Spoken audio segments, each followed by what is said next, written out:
Welcome to the Planet Amazon podcast with Adam Schafer, where we explore the world of Amazon and other e-commerce marketplaces. Join us as we delve into the latest strategies and tactics for successful selling on the world's largest online marketplace. Hello, everybody. I'm Adam Schafer, and welcome to Planet Amazon, where we talk about all things Amazon and e-commerce. Today, I want to welcome to the podcast Neil Twa. Neil Twa is the CEO, co-founder of Voltage Holdings. Voltage Holdings is a company specializing in launching, consulting, selling, and acquiring brands with a focus on e-commerce channels, especially Amazon FBA and multi-channel. Neil has more than 15 years of experience selling private label products on Amazon, which is awesome. And Neil, together with Reed Larson, I'm assuming that's his partner, recently published a book.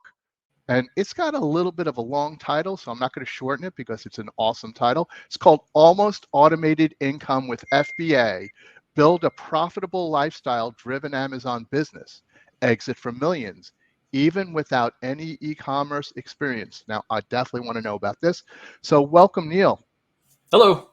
How you doing today, Adam? Love that title, man. That is, it is a little bit of a long title now that you say. Yeah, I was going to shorten it, but I just couldn't do it. But Almost Automated Income with FBA. There you go. That's I'll shorten it for you. There you go.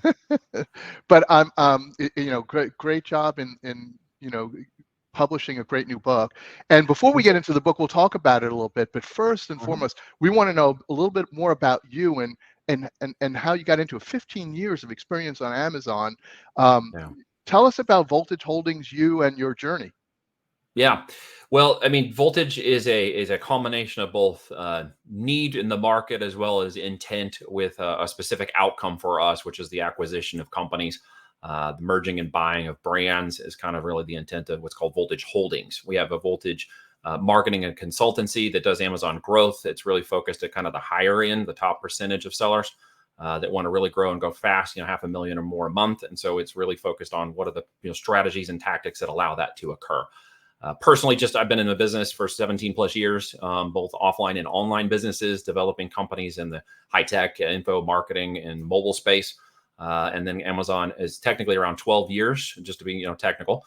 But that's, I feel like I'm an old goat in the years of Amazon these days because so much has changed so fast and so dramatic in the way you do business and take advantage of the opportunity for that channel. But of course, we have expanded, as you said, into additional channels and created holistic e-commerce companies. So I think it's important to make sure we understand the value of that opportunity, especially when it comes to acquiring the companies or being acquired and what that looks like. So I don't know if I'm answering your question or how much more detail. You're hitting it, man. You're good. And so I guess the thing is, you started out selling. Is that what you were doing before you were buying? Yeah, flipping products for profit on Amazon. It was actually an opportunity, to go in and learn the ecosystem initially because I wasn't even sure really what it was about. I was doing mobile marketing online and media marketing for companies doing lead gen and CPI installs for mobile applications all across the world. In fact, we were doing it in spreadsheet uploads because there was no systems yet to do that. There was no usual, people complain about Facebook ads and all the complexities of that. It's like, we didn't have any of that. We literally wrote it all out on a sheet and we gave it to the media guy and he uploaded it to the system. Then we waited for 2 days to see how close we got. So it was a very different world, in that buying media space back in the day. But got very good at it, understood the market, understood the desire of people's willingness to buy certain things at certain times, and got very good at that on the demand creation side.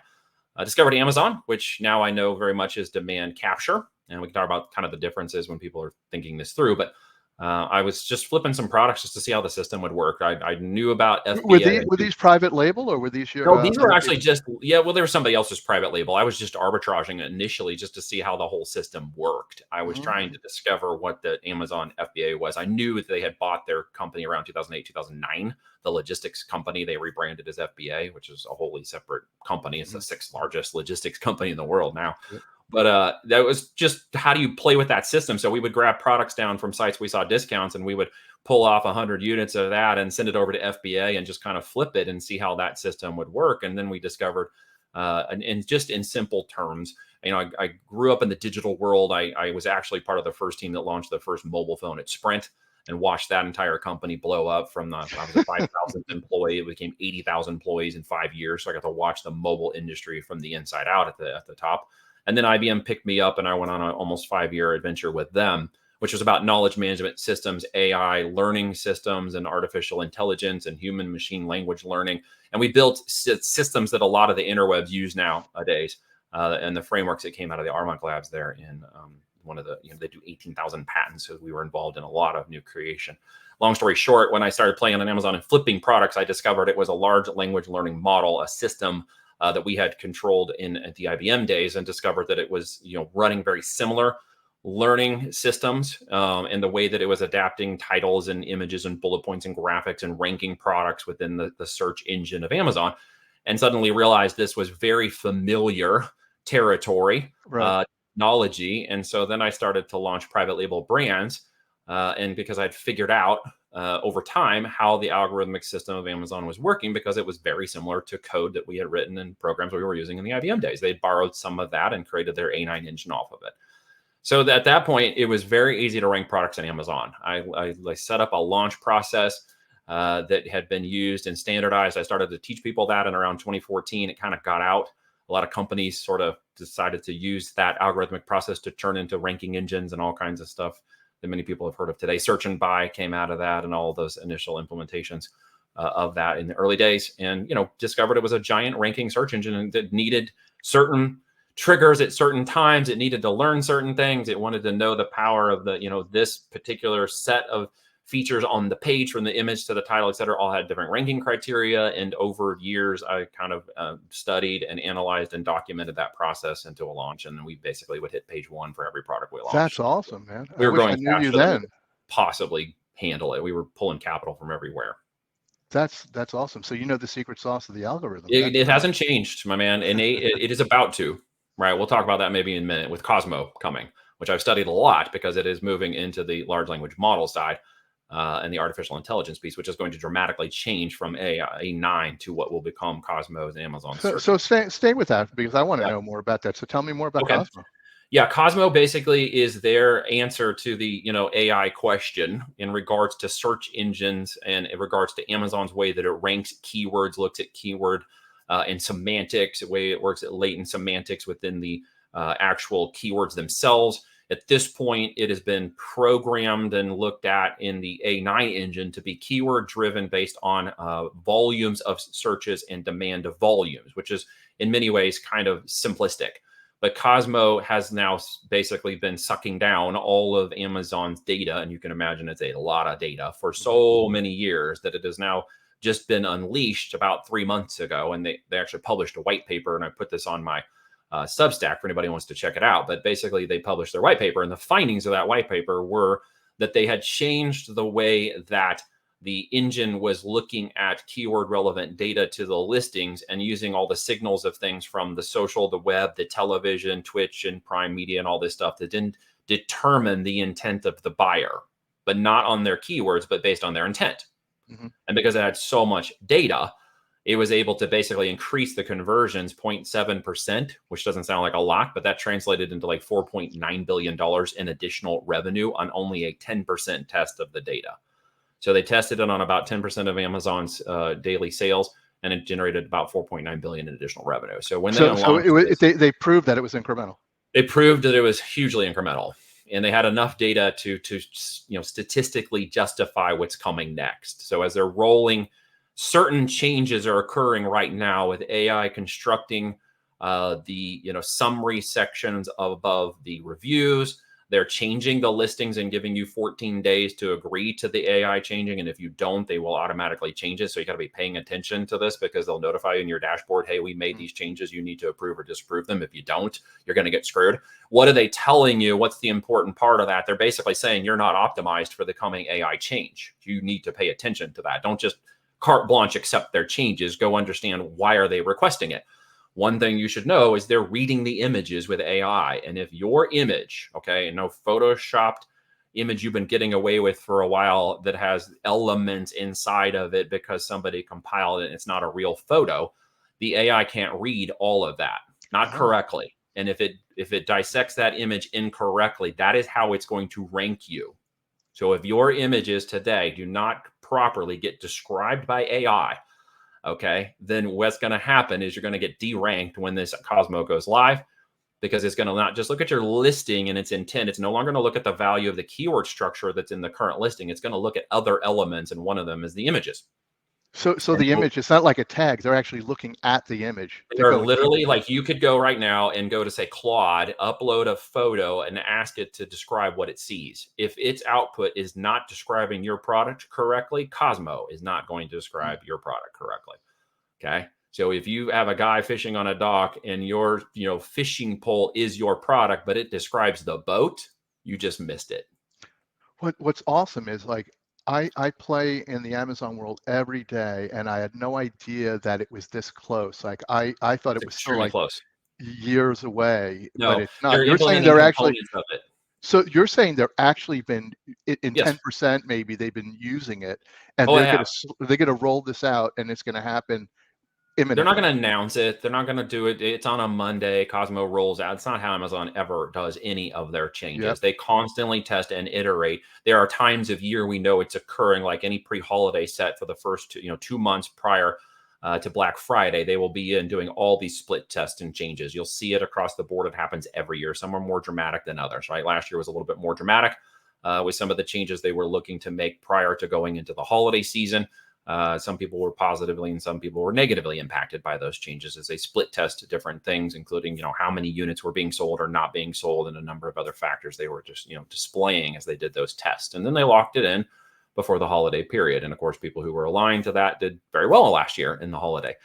So this is going to occur again. It's going to slowly, it's already rolling out components of the system itself as you see them appearing in the automations and the corrections of the listings and summaries that are occurring as they're slowly rolling components of this whole thing into place. When Cosmo goes fully live, it's going to be pretty dramatic for some people. From my perspective, I mean, it's obviously, you got to stay current and you got to understand that it's going Absolutely down, do. like you said. But Amazon wouldn't be doing it if it's not going to increase conversion rate, because that's good for It them. absolutely is going to So increase. Yep. they just want more sales. I mean, how could they not? And if you could benefit from them, that's what you should be doing. You should be preparing yourself to benefit from it, because it literally is going to change from A9. Everybody talks about A10. There's no A10. There's only A9. The quote A9 then unquote, Cosmo. there's A9 and all the little bots of compliance they've put in around the A9 engine to deal with fake reviews and all the nonsense that's occurring. But the core engine itself has always been the same. Why, if it ain't broke, don't fix it, right?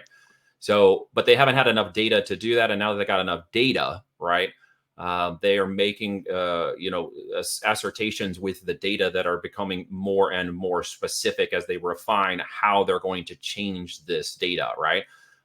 It's looking at feedback. It's looking at other sources. It's looking at your programming from your Prime and Twitch streams and your freebie videos, and looking and saying, okay, if your intent is to watch a lot of outdoor movies, then you must be interested in outdoors. So we're going to present you with a lot of outdoor commercials. It's awesome, right? and scary. Yep. It's awesome and scary. Think Minority Report, right? It's going to go to a level at some point here soon where, it's tracking you around the internet, because it now knows that you are, a person who lives in the country and loves to hunt. And so everything it's showing you is hunting equipment. It's just, So this is where it's going, right? And the intent to buy is, of course, I'm watching a show about hunting on Freebie, and then the commercials are all aligned. Right now, they are not. Right now, they're display advertising, right? Mm-hmm. They will show up and you'll be watching a hunting commercial, and then it's like a lady, with a cleaning supply product. And you're like, well, I'm a dude watching a hunting show. I have no interest in that product. Well, what if every commercial during your Prime hunting was all about the different components of hunting and the outdoor tents and the, the deer spray and whatever else? But it's targeted to you. Is the woman that maybe is not interested in that maybe seeing a different commercial? That is correct. Yep. Yeah. So Cosmo is also going to shift all of that around inside the system too, which means you will not be able to define keywords both on the flat file and the front end of Amazon. The keywords are going to be defined by the engine itself from the content, language, and copy, and the images and other factors we don't know all about just yet, but a lot of it was disclosed in the white paper, that are going to determine your rankability. So what does this mean? Amazon itself knows that 40% of all of its sales come from SKUs that are 3 years or less in age. Okay. So it's following the social commerce trend, right? Which TikTok and other systems are all about demand creation. Okay.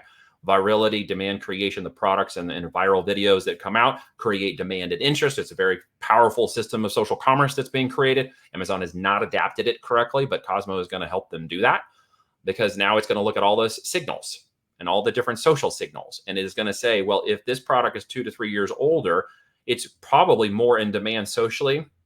It's more in demand because it's newer. It's more in demand because it's following trends, and products that have been doing well for, say, 4 or 5 years are going to degrade. The idea that just because you had 10 or 20,000 reviews now makes you the gorilla on the hill and the old goat because you've been there longer, Cosmo is basically going to invert that and change this all around. You're going to have to adapt. You can't just sit on it anymore. Well, Neil, I'm glad we talked about this, although this wasn't what I thought we were going to talk about, but I am. You asked the question. Yeah, I know, but I mean, this is great stuff. I mean, Yeah. everybody needs to understand this that listens to Yes, the show. they do. Absolutely. This is huge. So thank you. And you need to keep us all updated as this thing happens, because you seem to be really following it. So Well, I keep love on the going, technology. man. It's what I did. I love the components of it. I love the systems. I love the automations. I love where it's going in terms of that. It's scary, as you mentioned, in other areas. I hope compliance or oversight will keep control of some of that. But there's Yeah, huge we'll opportunity see. coming for a lot of people, but there's a lot of pain coming from those who are not paying attention. You got to pay attention. I mean, and that's the essence of Amazon in general. Like, to Right. be an expert in Amazon means you got to live it every single day, and you Amazon still is don't like know. the ocean. You It can't never turn your stops. back on it. It's got riptides. You It turn keeps your on back coming on at it, you. you'll be sucked under. Yep. And like you said, they don't announce this stuff. You got to figure it out, and that's what Correct. the community is good for too. Because Correct. we whether we're competitors or not, everybody. It's such a big ocean that Yep. people help each other out. I mean, everybody likes to help everybody figure these Correct. things out, whether it's a badge of honor or just because people are good citizens. And so that's one of the reasons I enjoy Amazon so much. But turning to the thing that I wanted to also find out about today from you is how does Voltage go about picking companies that they either want to invest in or acquire? What's the process that you go through? And again, that was originally what I wanted to talk about. So thank you for the other stuff, but give us more, because so many people invest their lives in trying to develop products and sell them on Amazon. How do they cash out? So here's, in a simple terms, here's what I'm kind of looking for in the market. And let me preface this by saying that Voltage had a portfolio division. We raised almost 100 million in capital to become an aggregator. That's part of the reason you even know the name, is that we came to the market to do all the experience we had and bring it into a system and a process and an aggregator. But we chose to stop that process in 2021 in November and pulled the emergency brake on it once we realized that as all funds were coming and commitments were being made, and we were about to go start acquiring companies and had built a pipeline.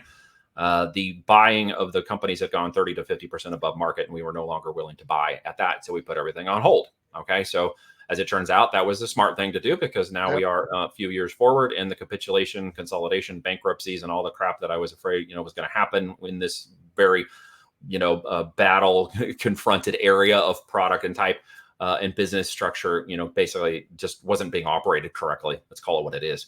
So as we are operators who build and grow and scale, we wanted to see that operational control, and we just didn't see it. So we paused. Now, fast forward, the market is now right-sized. It's actually a buying market opportunity, and we can talk about that. So we're going to be acquiring more companies. We're going under LOI with 5 this year in the process. What did they look like? How do we choose them?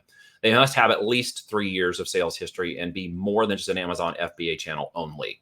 Okay, So multi-channel. They must be omni-channel. Okay. No more can you just sell an Amazon FBA business for 3 to 5x. You can sell an omni-channel at that, even if your base is $1 million in EBITDA. Okay. So if it's $1 million in EBITDA, or preferably seller discretionary earnings, SDE, then we're looking for that company 1 to 3 million or up. Okay. So $1 million in EBITDA is your starting point. And omni-channel is Amazon and Shopify, or Amazon and what? Amazon and any other channel that makes up at least 5% currently, or in the process of making up 5 to 10% of any other market share of demand creation and capture of client data somewhere else. Okay. Could be QVC, could be retail wholesale, could be a Shopify, a TikTok shop, could be an eBay and Etsy. It could be all a Walmart, could be a whole combination of those that are out there, that are new, that are gathering and pulling in customers and data, even if they haven't matured yet. Okay. If they're in the mature DTC side of the world, but they have not opened or really exploited the Amazon demand capture aspect, which that's what Amazon is now, If nobody knows what that means, I can explain that in my words. But if they've not done that, we will see that as an opportunity. We won't buy on futures, but we will buy on trailing 12 months and notice that if they don't have an Amazon channel or they really haven't captured it correctly, we know that's a weakness that we can exploit very quickly in the growth of that company in the first 3, 6, 9, 12 months. We can go in very quickly and exploit that opportunity for demand capture if they're just a pure DTC at this point, which could be a Shopify, TikTok, or a website that does not have or a large presence on Amazon, all right, or established a very small presence on Amazon. So we can go both directions, if that makes sense. Okay. And so they need to be at least 3 to 5 years old minimum. Why? As I mentioned earlier, Amazon has 40% of all of its revenues are from SKUs that are 3% or less. All right, 3 years or less, excuse me. 3 years.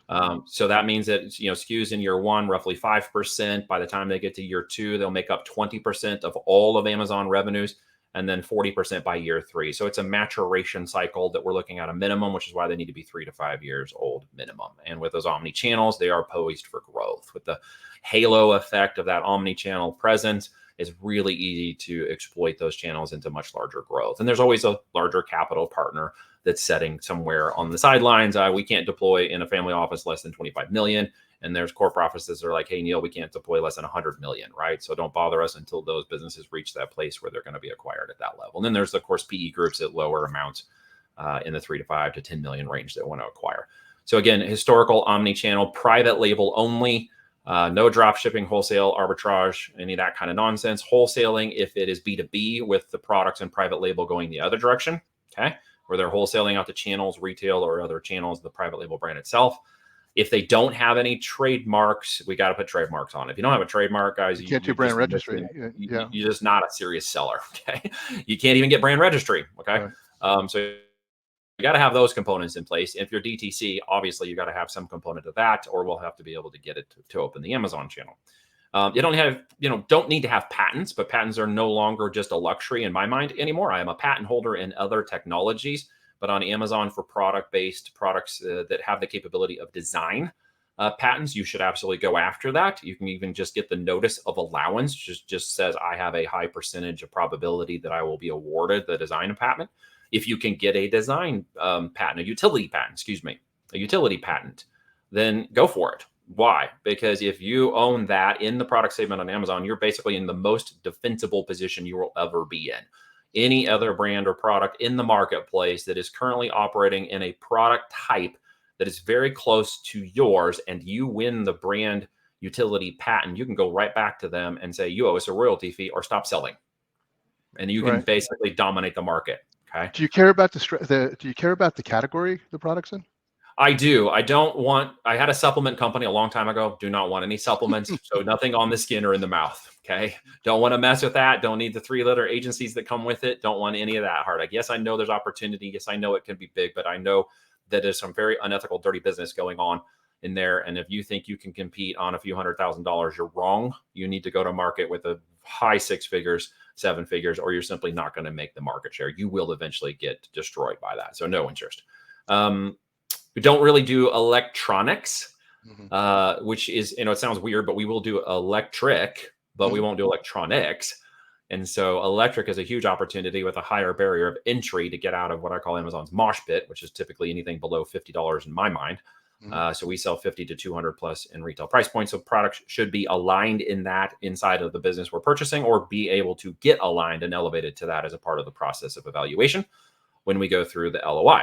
Am I answering your question? Is this good? This is you're definitely on the right track. This is what I want to know. Yep. So they must have that elevated brand and retail. Do you care if it's a subscribe product or not? Absolutely. Subscriptions of Subscribe and Save increase the valuation of the company, especially in the last 12 months as they're increasing. If you show an increased Subscribe and Save over the last 12 months, we're going to consider that as part of the valuation. It is a recurring revenue. If anybody understands what that means, it's the MRR inside of Amazon. So if you get Subscribe and Save products in there, that's great. The more you get, the more you're acquiring, that's even better. If you take that over to the SaaS world of, online Shopify, etc., and you can subscribe and save over there with any kind of subscription business that you can create and are acquiring subscribers and subscriptions in a front end channel with demand creation like Shopify, etc., then it's going to increase the valuations quite a lot. Let me just explain what that looks like. If your shop on Amazon and your shop on Shopify both have subscribe and savers and subscriptions on one side, and those are continuing to grow as a basis of the whole company, what will happen is the valuation can potentially go as large as 5 to 15x. So we can actually see evaluations for omni-channel subscription businesses on Amazon and off Amazon combined reach almost SaaS level now in terms of their acquisition, right? So if you are in the business of building, please keep that in mind, because it is a large thing that we and others are looking to acquire, is that continued subscription business, not just the single sales of a physical product, but the multi-sales, multi-diversity of sales and additional sales of higher valuations within the CLTV of the products, as well as subscribers coming back, monthly, bi-monthly, 6 months, 12 months, etc. Cool. That is great news. And I think for anybody listening, they should, really take a look at what they're doing. Is it a subscribed product? Is it 50 and above? I imagine weight is important. You don't want to, be shipping boat anchors if you could avoid it, even though it's FDA. No. So, we try to be careful about that. Although there's opportunity there, it's not the easiest thing to manage. Well, there's opportunity in the profit. It just changes your expectations of whether, you're locked in vanity metrics of how many units I move every day and how much revenue I'm making, where I'm locked into the profits and least and the ability to move multiple product lines. Even if only one sells 100 units a month, I'll get 10 of them and expand out into that market until I own it with the higher profitability. So, and I think the Shopify or Shopify Plus channel is great. It does play kind of nicely with Amazon if you want to use that as your 3PL, and you can control your own destiny a little bit more. But it's just there's a cost to that too. So there is a cost, of course, with demand creation, which is why I prefer to take my Amazon sellers to TikTok shops first. The halo effect creates almost 30% spillover to Amazon. Okay, right now. So any brand that we're lifting up on TikTok shop is being lifted up on Amazon. Almost 3 to 5x larger on Amazon. Okay. And even products that are closely aligned on Amazon that we don't have on TikTok shop, we'll see spillover too. So if a product over on TikTok shop is going really well and it's not ours, we're actually picking up and capturing the demand of that product on Amazon because we're outranking the competitor whose product was on TikTok shop. So if you're an Amazon seller, you should really be looking, because it's a search engine now. It is on TikTok. Okay, that's changed. So you can actually get into the search results for your brand. If you go to TikTok and search for your brand and find it, and you're on Amazon, but not on TikTok shop, there's an indicator you need to get on TikTok shop. Okay. And does Voltage help brands with setting up? We're an omni-channel brand management growth company. So while we may start people on Amazon or help them grow and maintain their business to a higher level within that channel, they should at a predefined time within their numbers open another channel. And we have a very good expert who's had a 1 million person account and ran hundreds of thousands of millions of dollars through that TikTok shop, who helps define, open, and move them into Omni to capture both sides of the house. There is way more demand capture between those two platforms and their search results and the affinity of the buyer type than there actually is on Shopify. And that sounds sort of strange, but it is, again, people moving in flow on a platform looking for products and already have purchased something on Amazon. And if they don't trust TikTok shops, they end up on Amazon.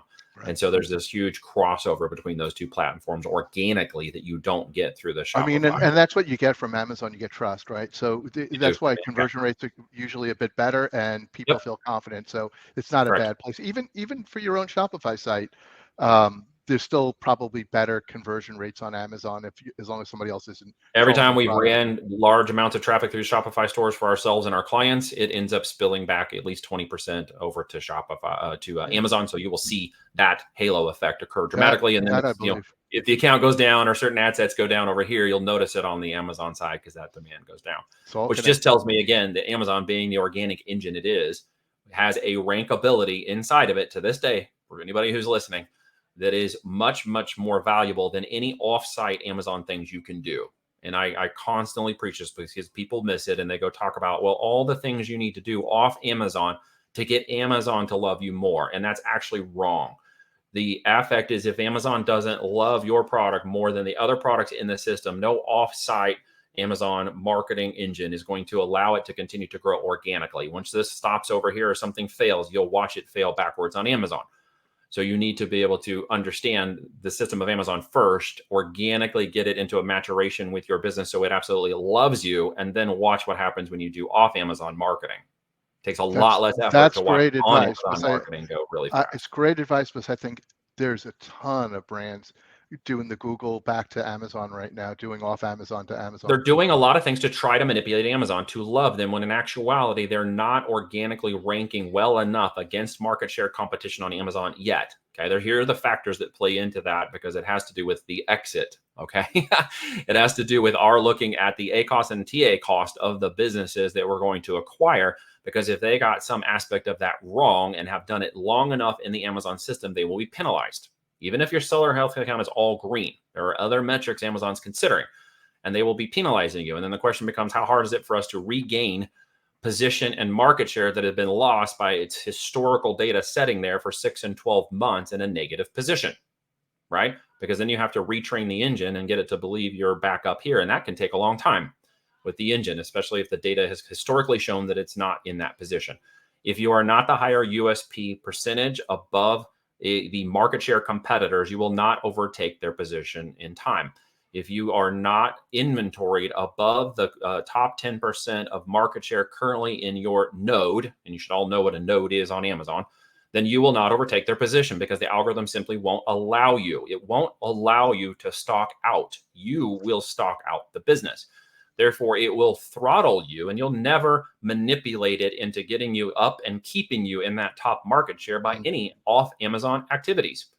You will simply not make it. So how do we overcome that burden? Pro tip: you got to put in more inventory. You have to put in inventory levels that check in on AWD or Amazon FBA above the inventory or at the inventory levels of your top market share competitors in your space, or Amazon will simply not let you sell more.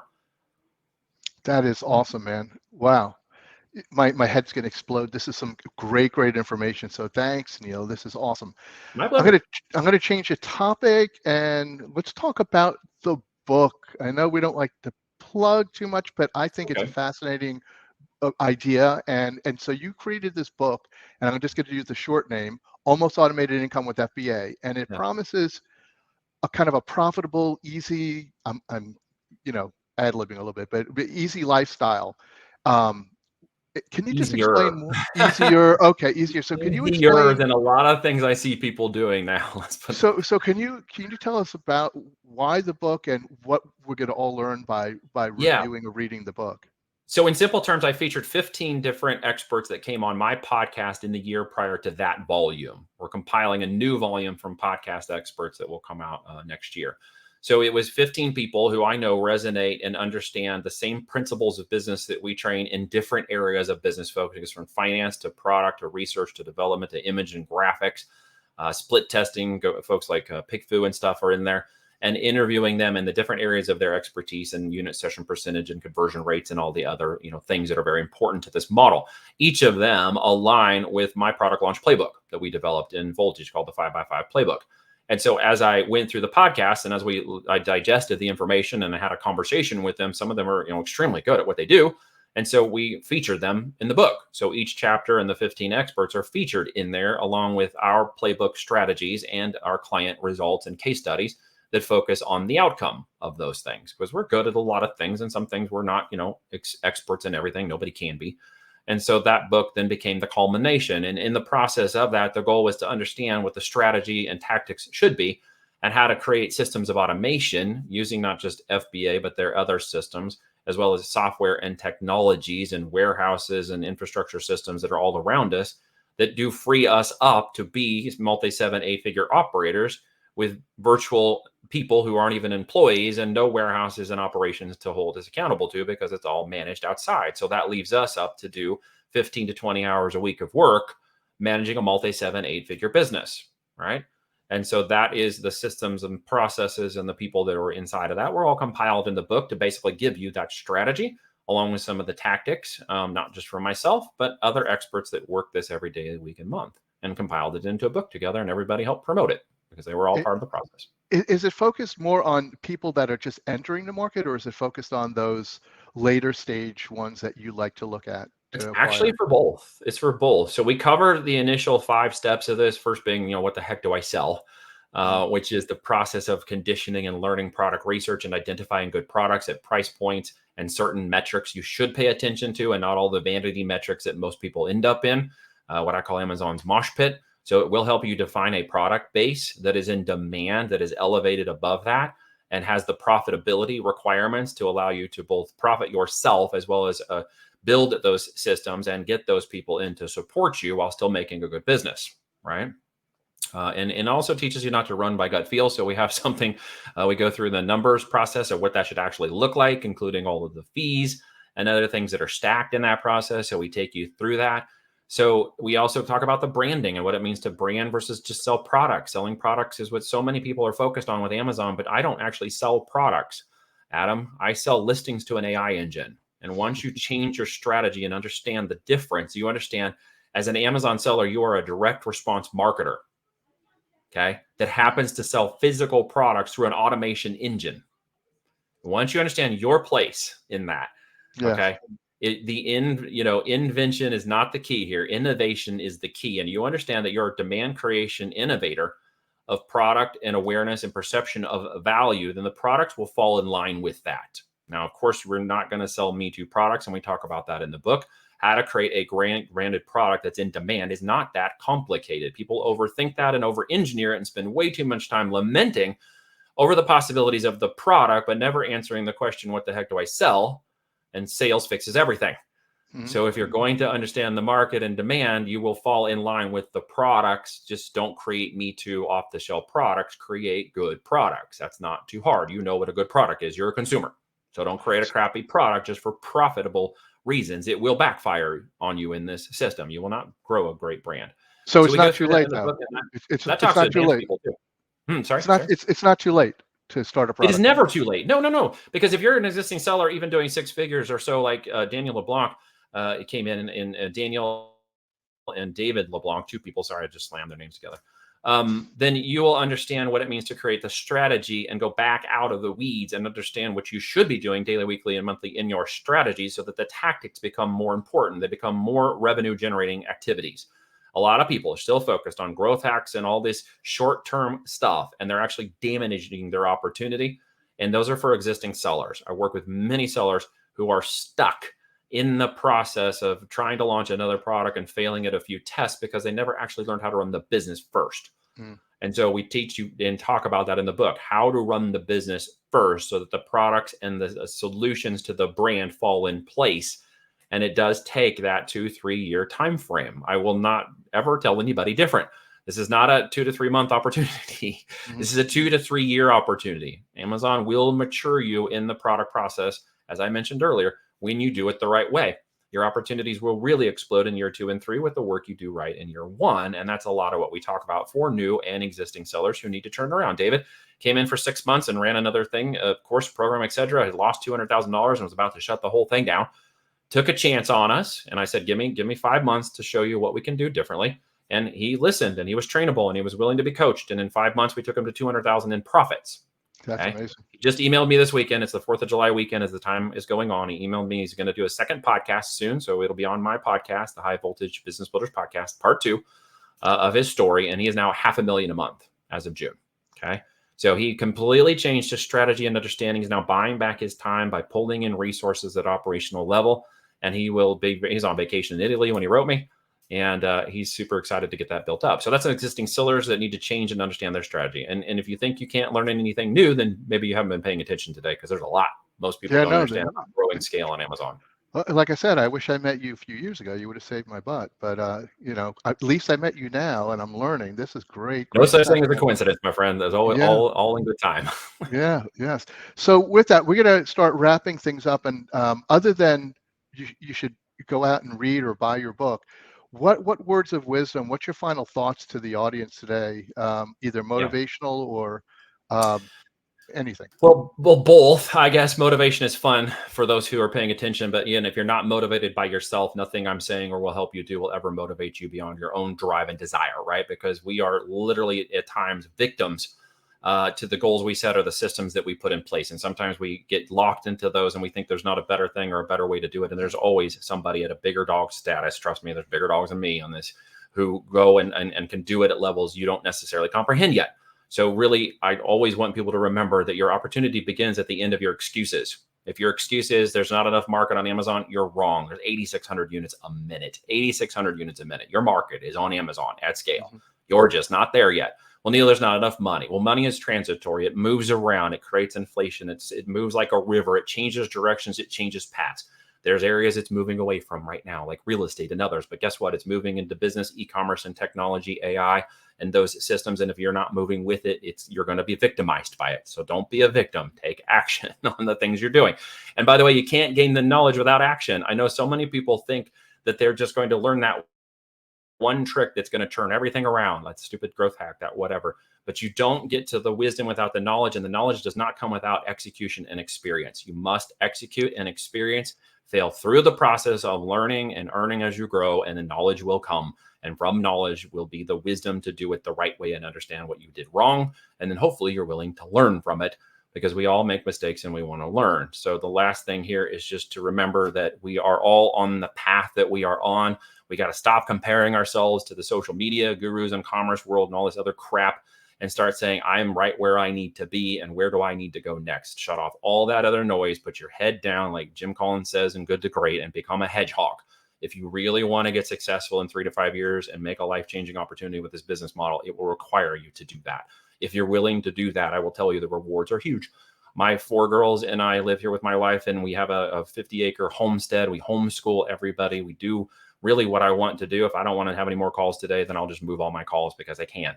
And if you want a lifestyle that leads that is ultimately where in 17 years it's taken me to get to this success. I help people do it in 2 years.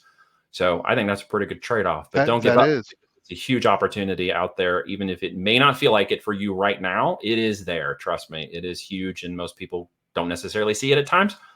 Maybe today you saw a little different viewpoint, and maybe that helps you out.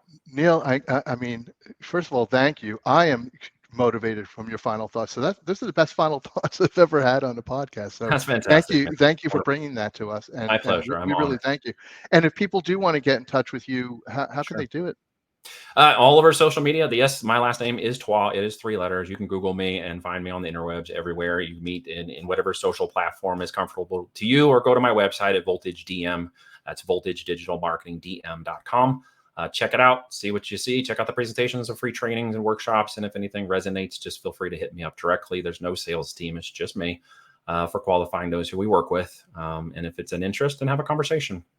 That is awesome. Well, Neil, you rock, and I really, really appreciate it. And we all appreciate you joining us today. Thanks for the talk, the pep talk, and the knowledge. Thanks for having me on, Adam. It's been an honor. I appreciate it. Thank you.